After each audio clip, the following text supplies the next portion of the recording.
Assalomu alaykum hurmatli talabalar. Bugun sizlar bilan o'tadigan mavzumiz borliq to'g'risidagi tasavvur va tushunchalarni shakllantirish mavzusi hisoblanadi. Bu mavzuyimiz uchun 3 daraja berilgan. Birinchi rejamiz borliq haqidagi tasavvurlarni shakllantirishning mazmuni va ahamiyati. Ikkinchi rejamiz atrof-muhit hodisalarini kuzatish va tahlil qilish orqali tushunchalarni rivojlantirish hisoblanadi. Uchinchi rejamiz esa borliq haqidagi bilimlarni mustahkamlashda ta'limiy metod va vositalar.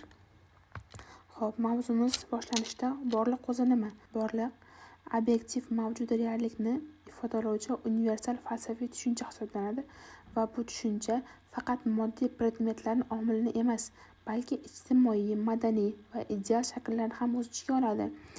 Bunda 3 turga bo'lishimiz mumkin. Masalan, moddiy borliq, ijtimoiy borliq hamda ideal borliq.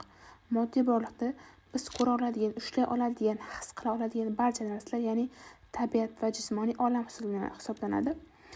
Ijtimoiy borliq esa jamiyat, qadriyatlari, me'yorlari, madaniyat va insonlar aro munosabatlar majmuasi hisoblanadi. Keyingisi ideal borliq. G'oyalar, tushunchalar, qadriyatlar, fan va san'at kabi mafhum va ma'naviy dunyo ideal borliqqa kirishimiz mumkin. Borliq va mavjudlik, ya'ni farqlar va o'xshashliklar. Borliq kengroq tushuncha bo'lib, har qanday shakldagi mavjudlikni, shu jumladan g'oyalar va mafhum tushunchalarni o'z ichiga oladi. Mavjudlik esa borliqning mavjud bo'lish holatini, ya'ni ontologiyaning asosiy tushunchasi hisoblanadi. Bu narsaning voqelikdagi obyektiv ravishda mavjudligini anglatib qoladi. Keyingisi borliqning inson tafakkuridagi o'rni. Borliq tushunchasi insonning dunyoqarashi, qadriyatlari va ma'naviyati bilan chambarchas bog'liqdir.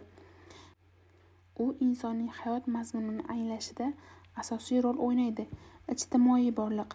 Jamiyat, madaniyat, ilm-fan va inson hayotining o'zaro aloqada bo'lgan shakllari, bu insonlar tomonidan yaratilgan va birgalikda yashab kelayotgan dunyo hisoblanadi. Ideal borliq esa madaniy qadriyatlar, ilmiy bilimlar, falsafiy tushunchalar va ma'naviy ideallar hisoblanadi. Bu insonning ichki dunyosi va aqliy faoliyat mahsulidir. Tarixiy shaxslar borliq haqida o'z fikrlarini bildirib o'tishgan. Bunda Ibn Sino borliqni ilohiy yaratilish natijasi sifatida ko'rgan. Ya'ni unga ko'ra har bir mavjudotning vujudga kelishi va mavjud bo'lishi Allohning azaliy qudratidan dalolat beradi deb hisoblagan. Uning falsafasida borliqning iyerarxik tuzilishi muhim o'rin tutgan.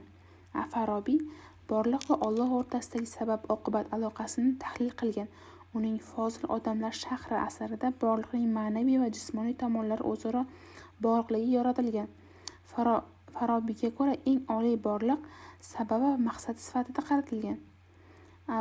Bu fikrlarga Hegel borliqni mutlaq g'oyaning, ya'ni konkretlashuvi, ya'ni ruhning dialektik rivojlanish sifatida izohlagan. Uning falsafasida borliq doimiy harakatda va o'zgarishda bo'ladi. Bu esa uning mohiyatini tashkil etadi. Hozirgi kunda borliq haqidagi zamonaviy falsafiy qarashlar. Zamonaviy ontologiyada borliqning obyektivligi va moddiyligi asosiy o'rin tutadi, ammo turli oqimlar uni turlicha talqin qiladi. Masalan, moddiy borliq. Tabiiy fanlar nuqtai nazaridan borliq faqat moddiy narsalardan iborat va fizik qonuniyatlarga bo'ysunadi deb hisoblaydi. Idealistik borliq esa ba'zi falsafiy oqimlar borliqni dunyoviy ruh, g'ayrimoddiy kuch va ongning mahsuli sifatida ko'radi.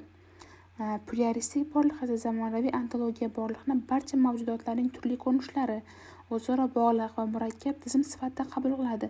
Bu yondashuv borliqni bir necha mustaqil komponentlardan tashkil topgan deb hisoblaydi.